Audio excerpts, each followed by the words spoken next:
Pinaka-random mong iyak, sir. Anong klaseng buhay ang gusto mo balang araw? Yung... Ay, sir.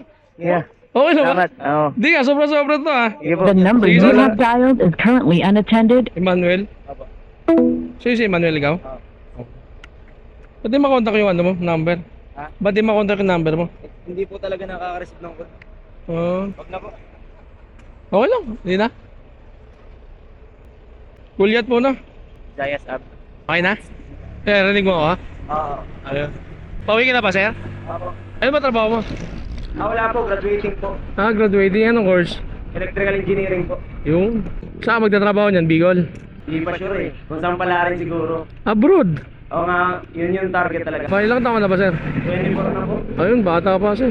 Wala kang pamilya? Meron po. Ah, meron ka na? Pamilya, anak, wala po. Oh, wala pa. Akala ko may asawa. Girlfriend pa lang po. Ah, bunso ka ba? Oo po, bunso. Sipin mo na lang kung paano ka makabawi, no? Oo. Ayun ang maganda. Ay, dapat mga ganyang mindset, sir. Kaya nga po eh. Oo. Ganun din kasi yung iniwan sa aming ano ni Papa eh. Ba't nasa yung papa mo? Wala na po eh. Kaya pala.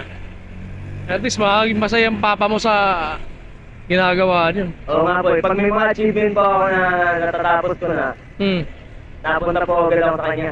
Ano ko lang nito, sabi ko sa'yo, gagawin ko pa lang, ngayon tapos na, bilis lang pala eh.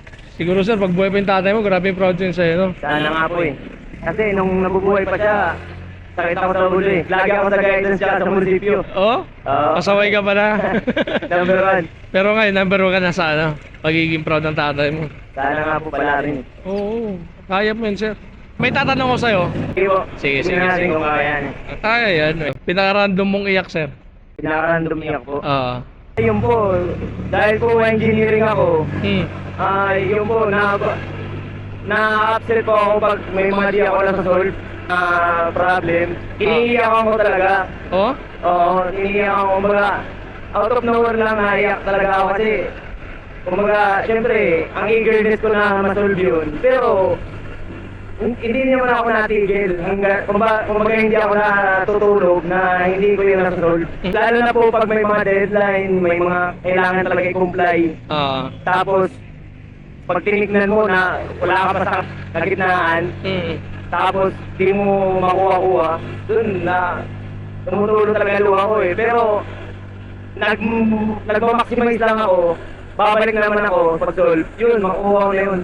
Anong klaseng buhay ang gusto mo balang araw? Yung gusto ko po siguro yung siguro yung makita yung pamilya ko na kahit maganda trabaho ng tatay ko, hindi naman kami nakapag-experience ng mga luxury. Yun yung gusto kong iparamdam sa pamilya ko.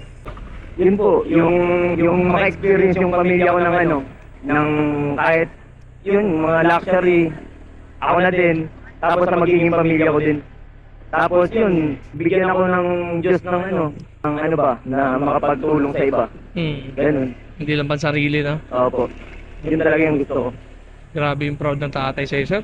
Sana nga, dito pa siya eh. Oo. Kasi mag-graduate ako, siya sana gusto kong mag-akyat sa akin. Sana nakikita niya yung mga achievement ko sa buhay. Talagang kitang-kita yan, sir. Huwag mo lang pabandayin, sir. Baka mamaya nandito na. Patahimigin mo naman. Baka sa baka pa uwi, no? Kaya nga. Thank you, sir. May motor ka ba? Ano ba? May motor ka? Motor? Oo. Meron po. Bigyan ka ng sticker. Sige po. Ako na. Thank you po 93 lang po, sir. Ano po? Ay, sir. Yeah. Okay na ba? Salamat. Oo. Hindi nga, sobra-sobra to ah. Sige po. Sige, ikaw sir. ikaw lang yung rider na ganyan na sabong pag Sasakay mo? nandito ako po eh. Sige po. Sige. Maraming salamat. Mag-ingat ka po palagi. Sige, ah. sir. Salamat, Sige po. salamat. Ride safe po. Sana lahat ng ano mo sa buhay ma-achieve mo. Sige, sir. Salamat, sir. Ingat, ingat. Salamat din po. Sige, sige, sige. Ingat po. Sige.